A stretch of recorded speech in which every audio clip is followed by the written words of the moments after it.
Hi, welcome back to Arranging with Judy.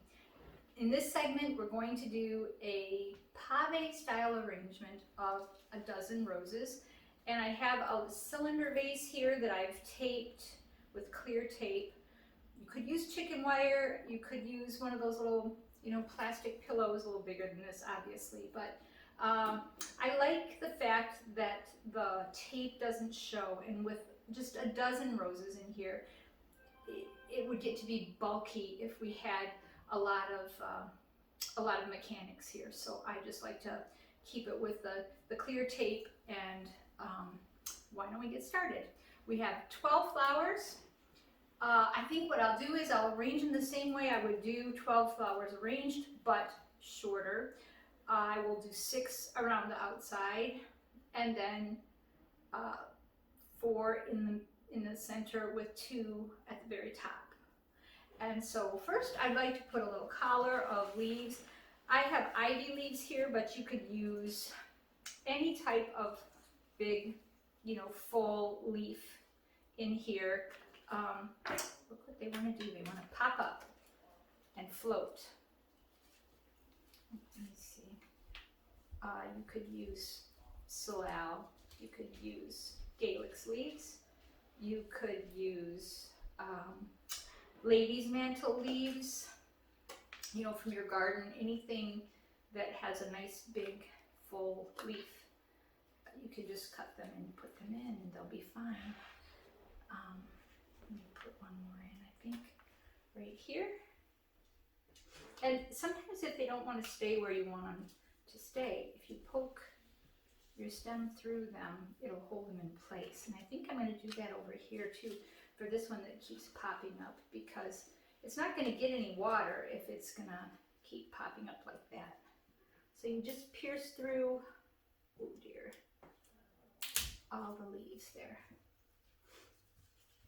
and into there. Okay, so my flowers are going to need to be very full for this arrangement, and you really don't need any leaves on them.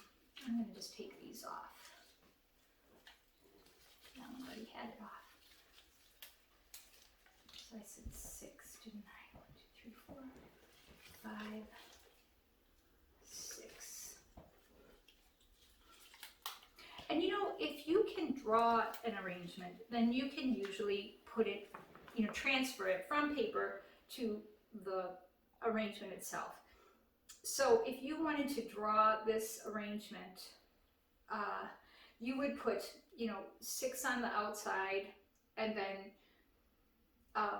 the 4 kind of in between those 6, and then the 2 at the top, and you could really see what you were going to end up with. And I find that's an easy way to figure out how many flowers I can use, or what I can do with the flowers that I have, and it works out really well. So if you want to try and diagram it, it works for you, I think. Maybe we can go into diagramming a little more.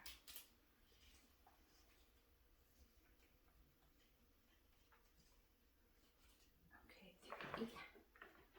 And this one was from my wiring lesson, so I'm going to take this wire off because I don't need it.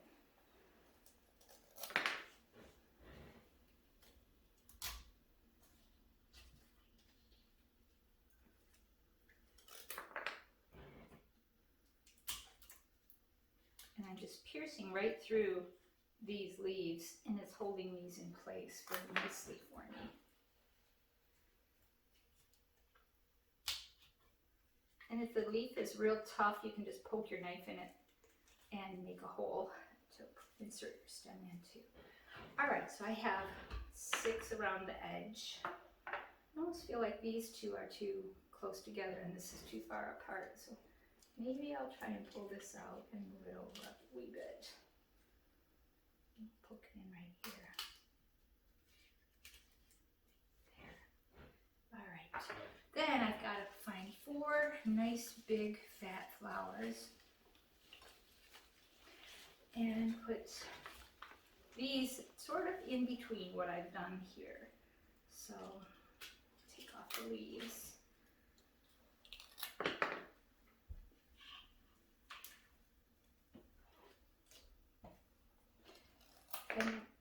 will open more, so it's nice to give them a little bit of space when you first do it, unless you're working with really, really wide open flowers. You want to give them a little bit of space so that they can open. Let's see. That might be a little too tall.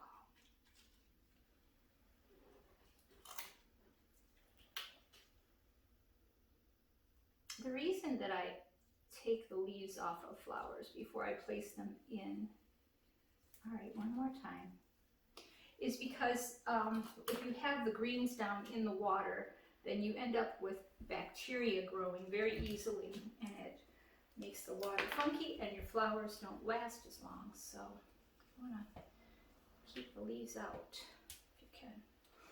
All right, then I just have two left, and they're going to go in the top. Sometimes I'll do this, you know, I'll put my stem on the table to see if it's a good height. And I think it needs just be just a tiny bit shorter.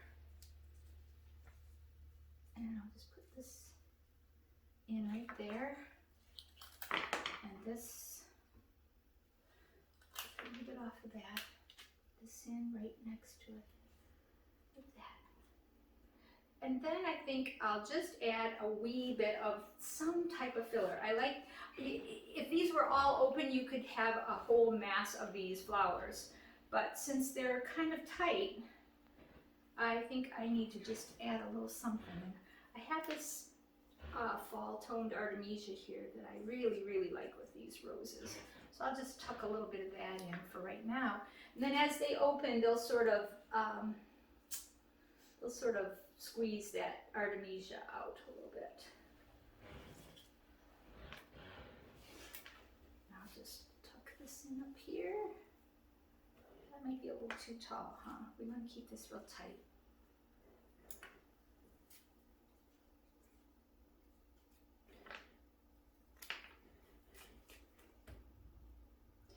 Need some over here. Oh, this needs to be moved over a bit. I keep shoving that one over with it. There's a stem on the other side that keeps shoving this guy over. Let's try and keep him in place with a couple pieces of greens. But this way, if you add the greens at the end, you use fewer, and it makes the rose pattern more prominent. So let's see if I can put that in there. And just a couple more around on this side.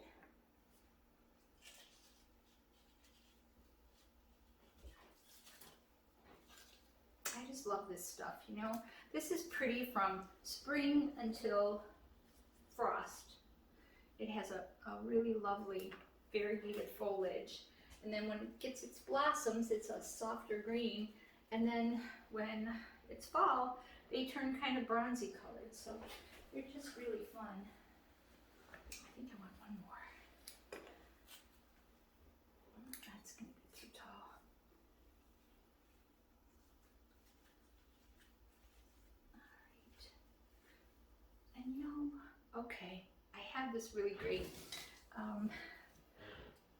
Bradford pear here that would just set this whole thing off, I think. I just tucked a couple pieces here and there. I know they'll probably, as these roses open, they'll probably disappear, but for right now, I think they're just a really nice accent. So I'll just tuck a little bit of that in here too. A couple in the top, and then maybe just a little line of them from one side to the other. Let's see where I want them the most. Yeah, I think I did one right there. And then one side, and then over to this side, so that it bridges over to this side.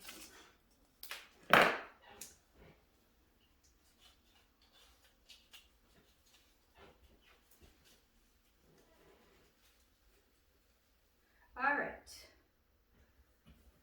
12 flowers arranged Pavé-Style with Artemisia and Bradford pear in a cylinder vase.